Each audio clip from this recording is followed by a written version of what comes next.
এমন একটা অঙ্ক আছে, ঠিক আছে? তাহলে তুমি কিভাবে করবা? পি কিউ আর, তাহলে 8টা সারি হবে। সবাই প্রথমে 8টা সারি কিনে নেবা। কয়টা কিনে নেবা? 8টা। তাহলে 8টা সারি কিনে নাও। এক, সবাই 8টা খাতায় সারি কাটো। 1, 2, 3, 4, 5, 6, 7, 8, 9। এভাবে আমরা সারিগুলো কাটলাম। কাটার পরে এখানে লিখবো আমরা পি, তারপরে লিখলাম কিউ, তারপরে লিখলাম আর। তাহলে প্রথম আশ্রয়বচনটা আগে করবো। প্রথম আশ্রয়বচনটা আছে দেখো পি ইমপ্লাইজ কিউ। তারপরে আশ্রয়বচনটা আছে কি? কিউ ইমপ্লাইজ আর। তাই আছে না? তারপরে আশ্রয়বচনটা কি আছে? যে তারপরে আশ্রয়বচনটা আছে কিউ ইমপ্লাইজ পি ইমপ্লাইজ আর। কিন্তু আমাদের আগে কিউ ইমপ্লাইজ পি ইমপ্লাইজ আর কাছে যেতে হলে আমাদের আগে লাগবে পি ইমপ্লাইজ আর। তারপরে আমরা পাবো পি ইমপ্লাইজ এই কিউ ইমপ্লাইজ পি ইমপ্লাইজ আর। এ হয়ে গেল, ঠিক আছে? এটা কিন্তু শেষ সারণী ঘর।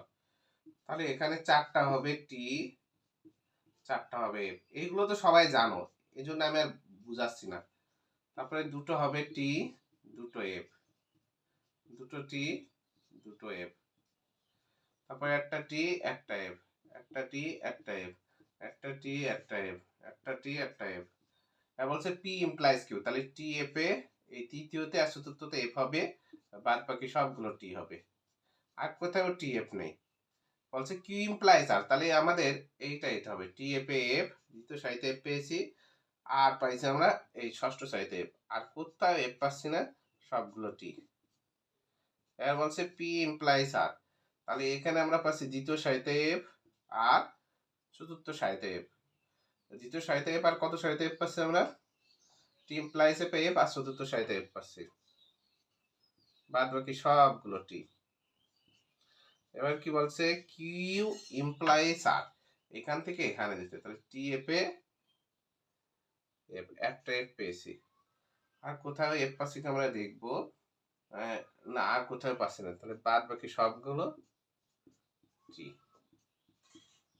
তাহলে এটা কি? এটা হলো সিদ্ধান্ত,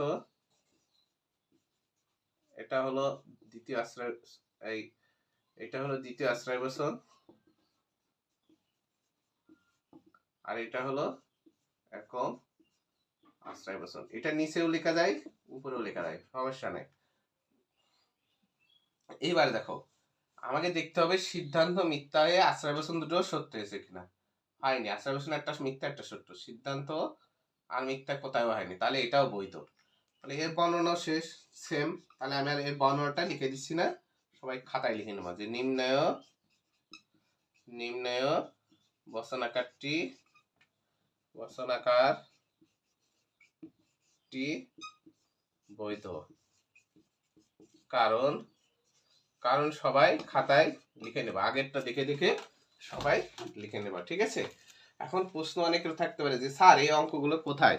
এই অঙ্কগুলো আমি যে পিডিএফ দিয়েছি সেই পিডিএফ এ পাবা। পিডিএফ কোথায় পাবা? পিডিএফ হলো আমার কাছে হোয়াটসঅ্যাপেও নিতে পারো, অথবা আমার টাইম লাইনে দেখো দেয়া আছে, বা গ্রুপে দেখো দেয়া আছে, যেখান থেকে খুশি নাও।